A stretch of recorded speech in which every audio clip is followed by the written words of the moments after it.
जी, तो मैं किसकी बात कर रहा हूँ? सैयद इफ्तिख़ार हुसैन साहब की, जिनको पूरी दुनिया जानती है, हेयरिंग और डेफ क़ुव्वत लोग। गोयाई और समाज से महरूम अफराद के लिए एक यादगार प्रोग्राम बोलते आपकी हाथ खिदमत शुरू में किया। हाजिर हैं कि पहली तो ये कि टीवी प्रोग्राम्स और ख़बरों वगैरह में इशारों को ऐड किया जाए। अस्सलाम वालेकुम, होपफुली आप सब ठीक होंगे। तो आज मैं एक और वीडियो के साथ हाज़िर हूँ और एक फ़ेमस डेफ़ इंसान के बारे में आपको बताने जा रहा हूँ, जिसको हेयरिंग और डेफ़ सब जानते हैं और जिनका नाम है सैयद इफ्तिख़ार हुसैन साहब की मैं बात कर रहा हूँ, जिनकी अभी रिसेंटली डेथ हुई है और उनकी मग़फ़िरत के लिए हम दुआ गो हैं। उनकी लाइफ के बारे में बताता चलूँ कि वो पाकिस्तान के पहले डेफ थे, जिन्होंने बोलते हाथ और साइन लैंग्वेज के ऊपर काम किया, डेफ कम्युनिटी के लिए इशारों के ऊपर, ताकि हेयरिंग लोग भी सीख सकें साइन लैंग्वेज। और वो पाकिस्तान के पहले डेफ इंसान थे, जिन्होंने बोलते हाथ प्रोग्राम स्टार्ट किया था पीटीवी पे और अपनी वाइफ के साथ, और बहुत स्ट्रगल की, कोशिश की कि डेफ कम्युनिटी को सपोर्ट कर सकें, उनके लिए अवेयरनेस दे सकें। तो आज मैं उनको थोड़ी बहुत आपको वीडियोस दिखाने जा रहा हूँ। लाज़मी देखिएगा पूरी वीडियोस। तो शुरू करते हैं। 1985 में पीटीवी ने क़ुव्वत गोयाई और समाज से महरूम अफराद के लिए एक यादगार प्रोग्राम बोलते आपकी हाथ खिदमत में शुरू किया। हाजिर हैं। ये प्रोग्राम हम आपकी रहनुमाई और मशवरों को सामने रखकर तरतीब देते हैं। अप्रैल जून की सेमाही में इसी नौयत का एक और प्रोग्राम इशारों की जबान का आगाज हुआ। इसकी कंपेयरिंग के फराइज इफ्तिखार अहमद अंजाम देते थे। 16 अप्रैल को ख़वातीन और हज़रात, जिंदगी में बहुत से लोग हैं जो अज़्म और इस्तक़लाल की तस्वीर होते हैं। जिन साहब को ये खुसूसी अवार्ड दिया जा रहा है, वो अज़्म और इस्तक़लाल की जीती जागती तस्वीर हैं। जहां पर जबान साथ छोड़ देती है, वहां इशारे काम शुरू कर देते हैं। प्रोग्राम बोलती लकीरों के मेजबान इफ्तिखार अहमद।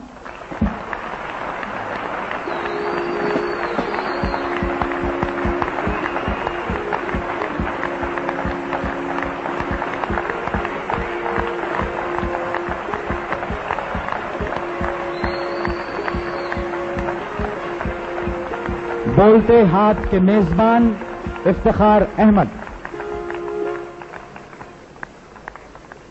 बहुत सारी तालियां ख़वातीन और हज़रात।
अल्लाह हाफ़िज़। अस्सलाम वालेकुम और मेरा नाम है जुनैद अहमद और ये मेरा निक साइन है, आप सबको पता है जैसे कि। तो इशारों की ज़ुबान पे बात करते हैं। कौन थे जिन्होंने इस इशारों की ज़ुबान शुरू की थी, तो आपने देखा। अच्छा, तो वो कौन डेफ़ पाकिस्तान के पहले इंसान थे? मैं देखता रहा और फिर मुझे हुआ कि नहीं, मुझे उनसे मुलाकात करनी चाहिए, तो किससे मैं आज इंटरव्यू करने जा रहा हूँ, कौन है वो? तो वो है सैयद इफ्तिखार हुसैन, पाकिस्तान के पहले डेफ़। तो चलें मिलवाता हूँ। जी, मेरा नाम है सैयद इफ्तिखार अहमद और आप सबके लिए बहुत प्यार। पाकिस्तानी साइन लैंग्वेज, पाकिस्तान इशारों की ज़ुबान जिन्होंने शुरू की थी, जिन पे काम शुरू किया था उन्होंने, ये आप देख सकते हैं। एसटीए ऑर्गेनाइजेशन में सैयद इफ्तिखार साहब वाइस प्रेसिडेंट रहे हैं। तो सैयद इफ्तिखार साहब अपनी वाइफ से बातचीत करते हुए इशारों की ज़ुबान में, ये डेफ हैं और अच्छा काम कर रहे हैं। बुलाओ ज़रा इनको, ज़रा बाय।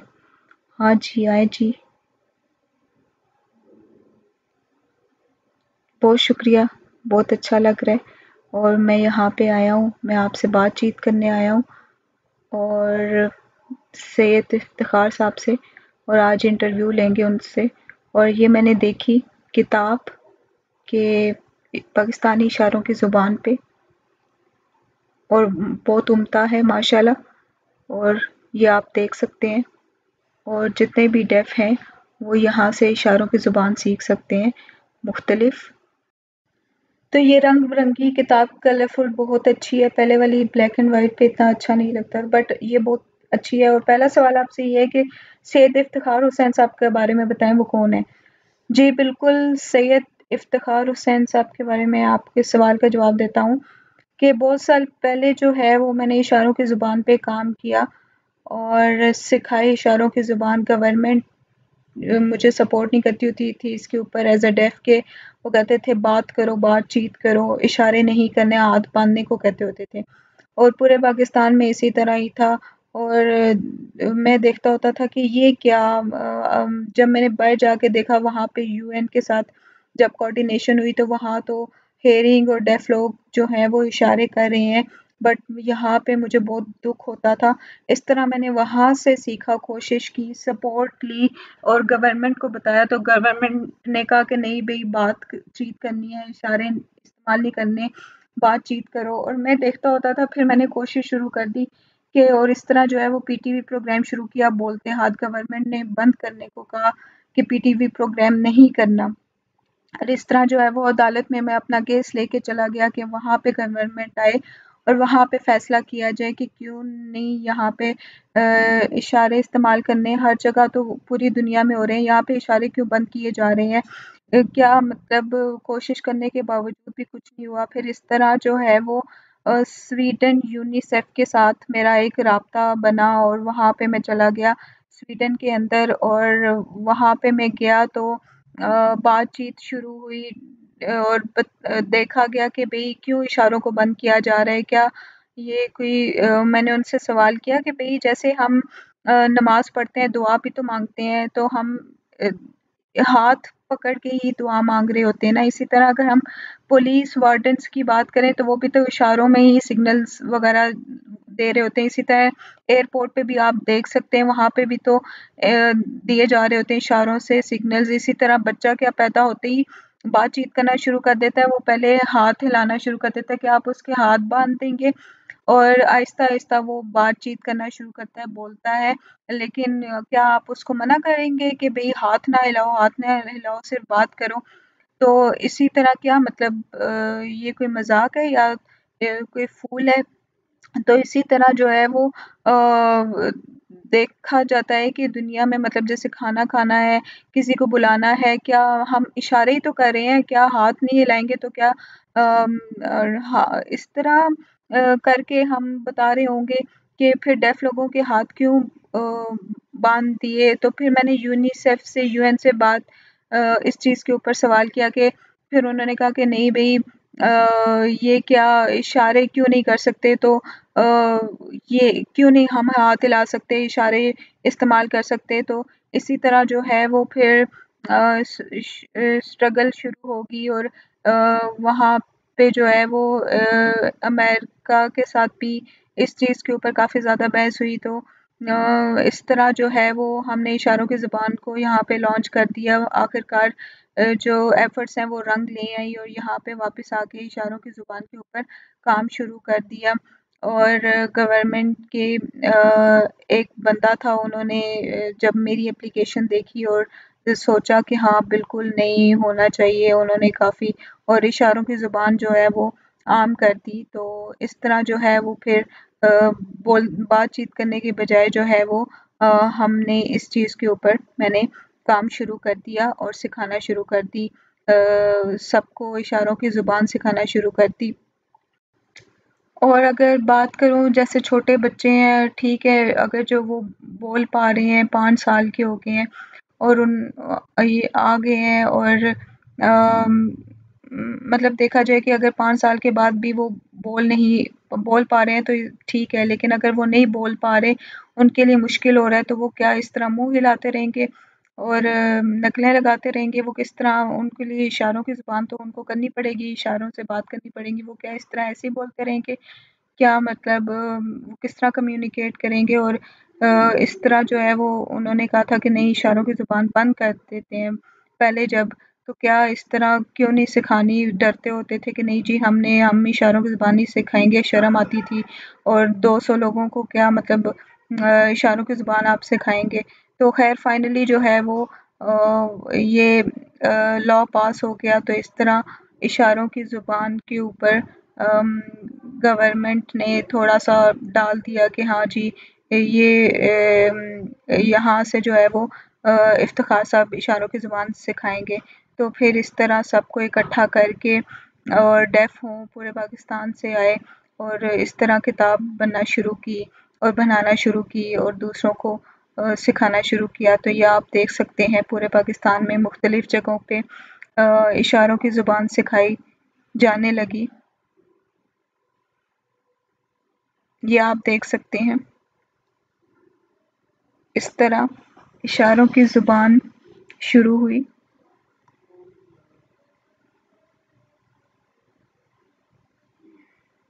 और ये प्राइमरी स्कूल कोर्स वोकैबुलरी से शुरू की गई।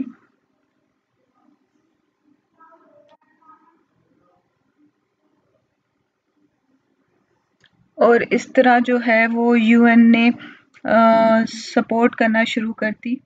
ये आप देख सकते हैं।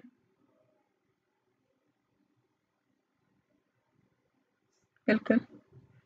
फिर बहुत खुशी हुई कि यूएन ने जो है यहाँ पे हमें सपोर्ट की और इशारों की ज़ुबान के ऊपर जो है वो, और हमारे तो यहाँ पे गवर्नमेंट वाले कहते होते थे चुप करो, नहीं शर्म आती है, और रहने दो, जान छुड़ाते होते थे। और फिर जो है वो इशारों की ज़ुबान की एक किताब, फिर दूसरी किताब जो है वो बनाई और इस्लामाबाद में जो है वो इस चीज़ के ऊपर पूरा काम शुरू कर दिया। और बाकी जो है वो इन गवर्नमेंट वालों ने मुझे कोई उस टाइम कोई भी साथ नहीं दिया था। और बहुत ज़रूरी है कि इशारों की ज़ुबान सीखी जाए और इस पे काम किया जाए। तो आपने ये वीडियोस देख ली और सैयद इफ्तिखार हुसैन साहब की 4 बेटियां हैं, जिनमें मुझे 2 के बारे में पता है। एक डेफ रीच की प्रिंसिपल है, हेड है और काम करती हैं और काफ़ी ज़्यादा as a sign language expert भी हैं। और दूसरी उनकी जो छोटी बेटी हैं वो पाकिस्तान की फ़ेमस एक्टर भी हैं। और मेरी पूरी कोशिश थी कि मैं अपनी बहन के साथ जाके जो है वो उनसे मुलाकात कर सकूँ। मेरी बहन ने कॉल की थी पिछले 6 मंथ पहले, लेकिन उनकी तबीयत ठीक नहीं थी। उनकी वाइफ ने बताया था कि कुछ टाइम बाद आना, बट जब दोबारा कॉल की तो उनकी तबीयत दोबारा नहीं ठीक हुई। इस तरह वो काफ़ी बीमार होते चले गए और उनसे मुलाकात नहीं हो सकी। मेरे डेफ लोग जो हैं, मेरे फ्रेंड्स भी कह रहे थे कि हम जाएंगे उनसे, उनका एक्सपीरियंस पूछेंगे। बट आगे करते-करते जो है वो मेरी बहन ने दोबारा कॉल की, लेकिन अनफॉर्चुनेटली जो है वो उनकी वाइफ ने बताया कि वो बीमार हैं काफ़ी ज़्यादा। जब हालत बेहतर हुई तो ख़ैर अब उनकी डेथ हो गई है। अल्लाह ताला बेहतर जानता है। उनकी मग़फ़िरत के लिए बहुत सारी दुआएँ हैं। बहुत शुक्रिया। अल्लाह हाफ़िज़।